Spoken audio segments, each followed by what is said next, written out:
take the witness stand to my left. Please come on up. Just have a seat. Watch your step. There's a little stuff up. Okay. Ma'am, would you raise your hand to be sworn? You swear or affirm the testimony you'll give in this case to the truth, the whole truth, and nothing but the true self you got? Yes, I do. Would you say your name and use the microphone so you can hear your voice out of the ceiling, okay? Okay. Go ahead. Barbara Woodward. And listen carefully to the questions you're asked. Respond to the direct question with a direct, simple answer.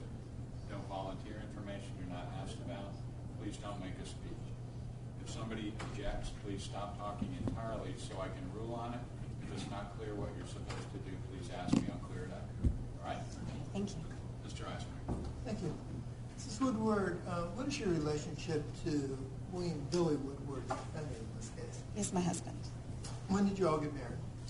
Oh, in 1999. Was there a period of time that you were separated by your husband's service in the armed services? No, we have not been separated due to that. Okay. Were you married when he was in the armed services, or did you get married after? After. Afterwards. Okay, I'm sorry. My mistake, actually. I thought you were married before you went there. Were you aware of your husband's, the reasons for your husband's service disability? Yes. What was that? That when we met, he had a hearing disability, and he was later diagnosed with PTSD and bipolar disorder. Now, where did you all live before the shooting incident? What was the actual address? Oh, 1960 Smith Drive in Titusville. And how long had you lived in 1960 Smith Drive? Goodness. I believe we moved in 1998. When did any of the three other people or couples that were involved in this, the Hembrys, of course, or the Blakes, move into the neighborhood? I believe Mr. Hembry moved in 2 or 3 years later. I'm not sure exactly. And Mr. Blake and Mrs. Blake? It was not very long. It was a few months, 6 months, 8 months, I'm not sure. Okay. Prior to them moving into the neighborhood, did your husband have any problems with anyone in the neighborhood? No. Was there any situations where, because of interactions with neighbors, he was subjected to any sort of stress that affected his PTSD? No. When Mr. and Mrs. Blake first moved into the neighborhood, what was your family's relationship with them and their family? We were very friendly. Did you do things for the Blake family? Yes. What sort of things did you and your family do for the Blakes? Well, we loaned them money to help pay rent. We fed the children on numerous occasions, bought them clothes on several occasions, just spent time with them at our house with our children. Did there come a point in time when that relationship changed? Yes. Before you get to that, I want to make sure I understood one answer. Did you mean that the Blakes moved in 6 months before the shooting took place, or that they moved in 6 months after the Hembrys did? I believe it was 6 or so months before the shooting took place. Okay. What was your understanding of the genesis of the problems between the Hembrys, of course, and the Blakes, and your family, I should say? Can you repeat that? What was the reason that all this started?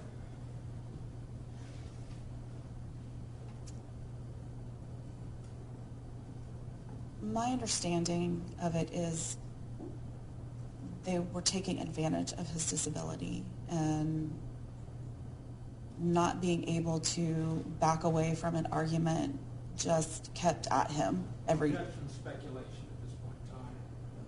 this is what she thinks they were doing, not what she understands. And it's sort of a bad question.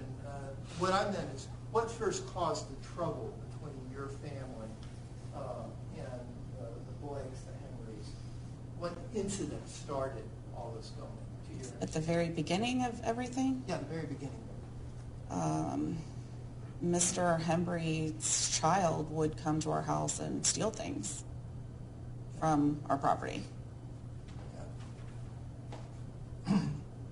Yeah. And that caused what sort of reaction by either you or your husband? I was very frustrated with it.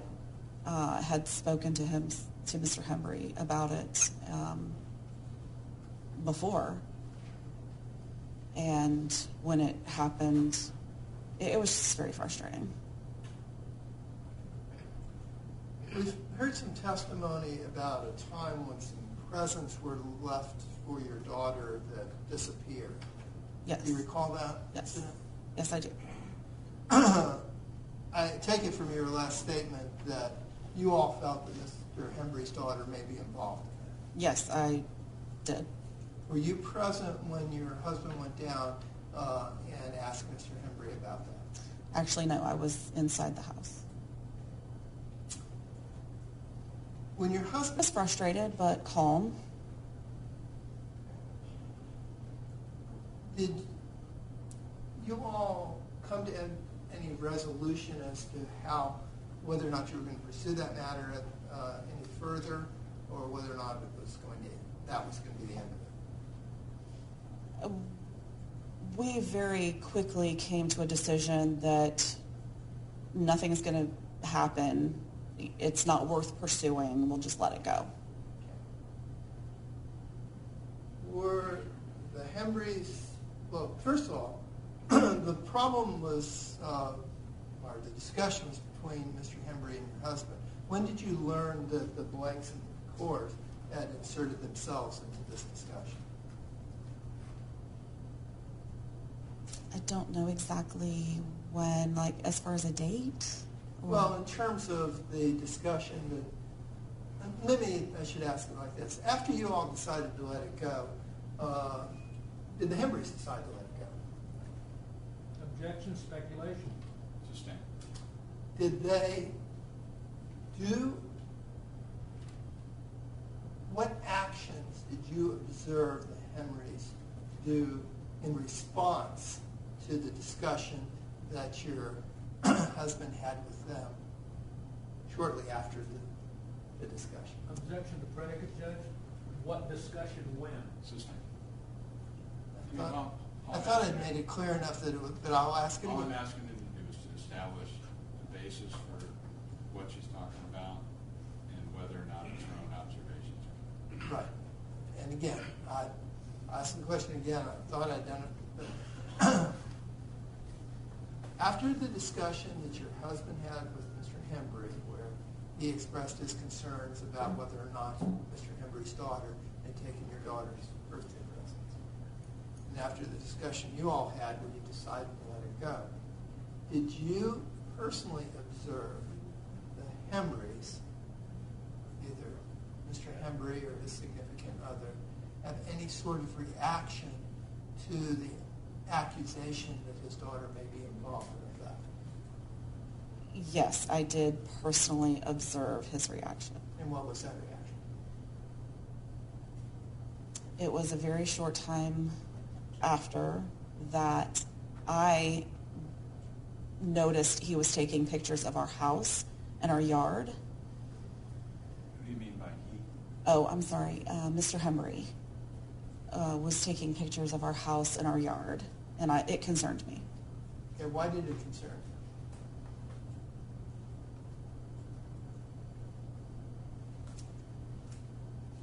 He knew that we had the chickens, and I was afraid that he would call code enforcement. Let's talk about the chickens. Why did you have chickens? We love animals, and my husband found so much joy in having those birds we would sit with the children and feed the birds and pet them and play with them. And they were, I know some people find it hard to believe, but they were fantastic pets. Very calming. It's very calming to sit and watch chickens just do what they do. And it was a form of therapy for him.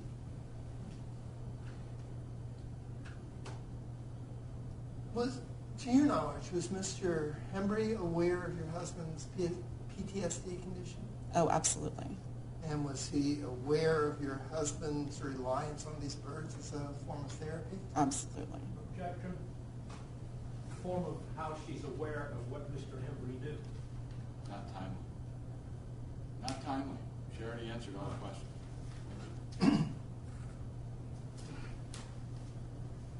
After you saw Mr. Hembry taking pictures of your property, what, if anything, occurred? If I remember correctly, well, I know I spoke to my husband right away and said he's got a camera. And if I remember correctly, Billy went outside to speak to Mr. Hembry about it. Were you present when they had their discussion? I was not. Okay. What occurred in terms of the chickens after that? Code enforcement came and spoke to us, explained the city ordinance. I don't want you to repeat what somebody else said. I just want you to tell me what occurred with the chickens. Oh, okay. They had to leave. Now, after the chickens had to leave your property, was that the end of this problem between Mr. Hembry and your family? No, it was not. What other things did you personally observe Mr. Hembry and or his family do towards your family after that? I saw several things happen, such as when my husband would walk the dog, they would suddenly walk their dog on occasion without the leash. They began threatening us, harassing us almost daily in the beginning. Okay. Now, was that just Mr. Hembry, or did other people join in Mr. Hembry's cause, so to speak? There were quite a few people. Who were the people who engaged in these behaviors against you and your family and your husband? Mr. and Mrs. Blake was involved in that. Mr. Puchor and his girlfriend.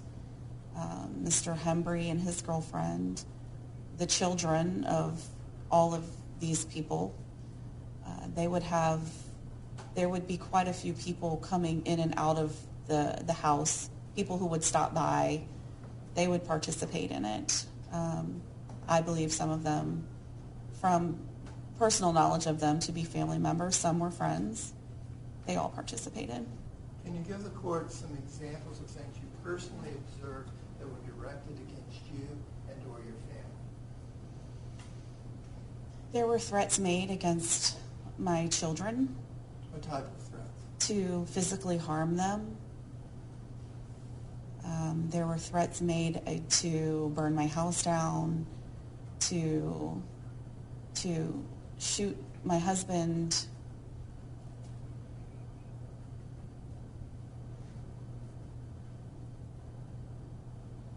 You need a moment?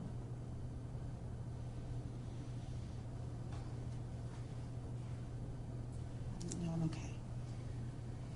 I personally heard a comment, and amongst many of them, that they were even going to shoot my dog. How did all of these comments and threats make you feel?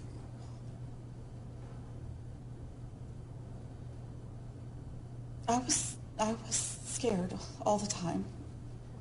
I missed many days of work. I was having panic attacks at work.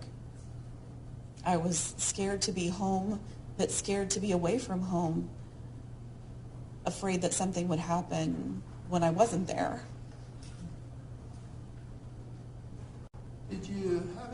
occasion to observe your children's reaction to this Oh, yes. conduct? What was the observations you made of your children's reaction to this conduct? My son was terrified. How old was your son? Was your son at that point? He was 4 at the time. He was terrified. He was scared all the time. My daughter was nervous. She handled it a little better than him, but she was a few years older. Neither one of them would go outside and play anymore. I was even scared to let her walk to the bus stop, which was one house over. I actually drove her to the bus stop and picked her up from the bus stop in my car. Now, was your husband aware of your fears and fears of your children? Yes. Objection calls for speculation. Well, it could be a better predicate for that. Did you personally observe your husband seeing the same sort of things that you've described with your children and their reaction? He did. Did he personally observe your reaction to this? Yes. Did you discuss your fears and your concerns with your husband? Yes. Did your children discuss their fears and their concerns with their father? Actually, I'm not sure if they talked to him about it or not. Did there come a point in time where things escalated, in your opinion? You know, I may have answered that question incorrectly. Yeah. My daughter did discuss her fears with him. And you personally observed that, not from what someone told you? I'm sorry, no, but she did explain it to me.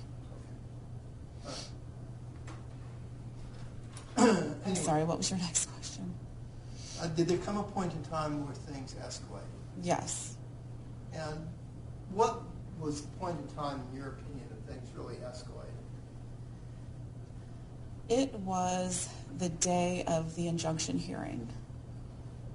It was that afternoon. Now, the injunction hearing, so we just heard it play.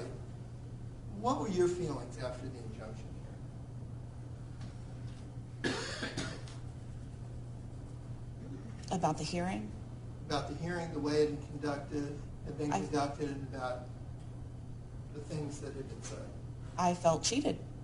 Why? I wasn't allowed to speak. The officers we subpoenaed were not allowed to speak. I felt like there was so much more to it than what he allowed us or was allowed to hear.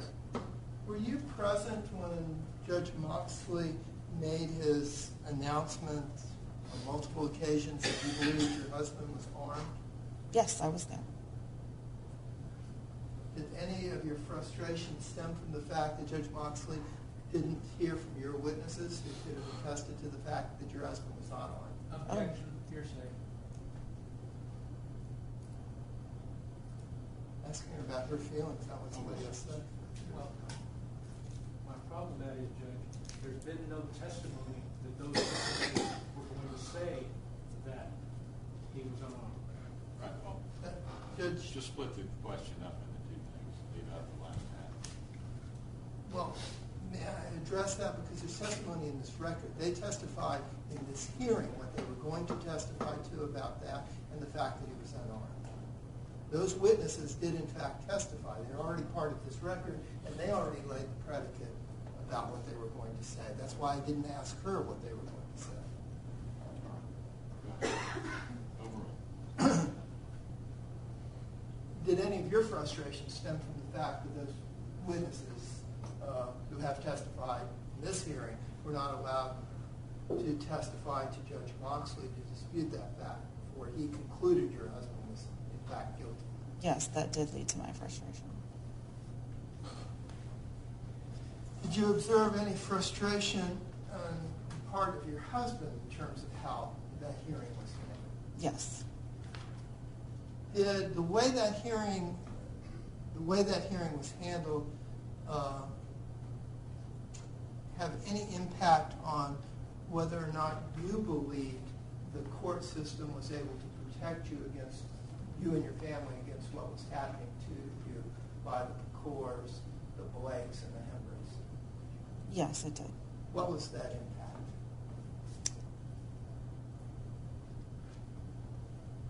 I felt like we were trying to do the right thing and getting help, as the officers had recommended, and that didn't happen. We weren't even allowed to ask for the help. Now, before the injunction hearing, it's my understanding from other testimony that the police were called on numerous occasions about the conduct of the Hembrys, the Blakes, and the Pecors against your family. That's correct, yes. And on any occasion, did the police offer you any sort of protection that gave you a sense of security that the police were there to protect your family against what was happening to them? No. Did you ever get to a point where you had any confidence that if you had called the police about what they were doing, that the police would do anything to protect you? No.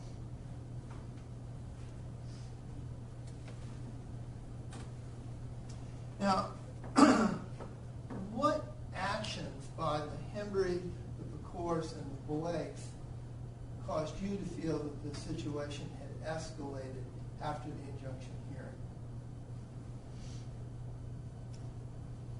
When I arrived home that day, a few of them were already outside in the yard. As I came down the street, I could see them walking into the street looking to see who it was, basically, and back into the yard, and back into the street, and back into the yard. When I pulled up into the driveway, they were laughing and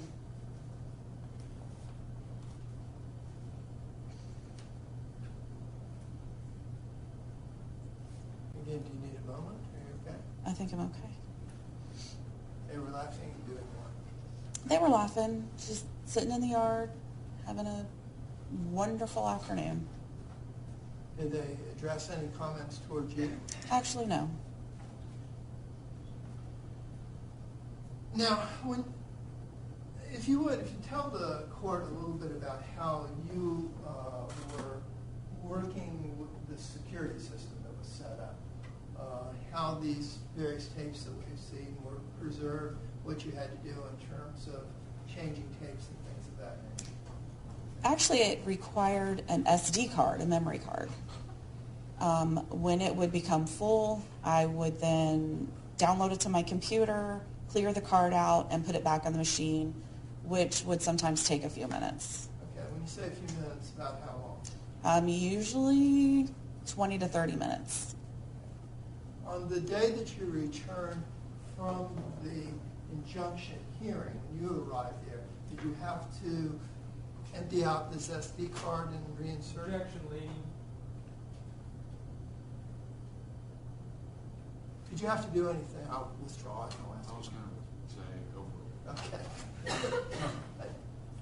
I was waiting for a ruling, and I didn't hear one. Getting a little slow, too. That's okay. Then go ahead and answer the question. Did you have to do anything with the SD drive? Yes, I did. I went ahead and downloaded what was on there to the computer, to my computer, and put it back into the machine. Where was your husband and your in-laws while you were doing that, if you know? Had they arrived home yet? No, they had not. Do you know approximately when, in conjunction with when you had reloaded it, they arrived? I'm sorry, I don't remember the time. Okay. In any case, after you had reloaded the surveillance system and started up again, did you personally observe any interaction or any actions, I guess would be the better way to put it, with the Hembry, Blakes, and Pecors against your family that evening? Yes, I did. Okay. What did you personally observe? They were in the yard all night. And that, I mean, down to the corner, which is very close to where we are, and up in, they have a large yard, so they're all over the yard, the carport, in and out of the house. Yelling, screaming at us. There were comments made accompanied by a finger gun. It felt very threatening. Now, I want to ask you something. We've heard what the microphone picked up. Did you have occasion to review the videotapes that you were downloading on the computer and listen to them to see whether everything that you were able to hear within the house was being captured in an audible way on your computer? I did look at the recordings, yes. Okay. Were you able to hear things that were not captured by the video recording? Yes. Did you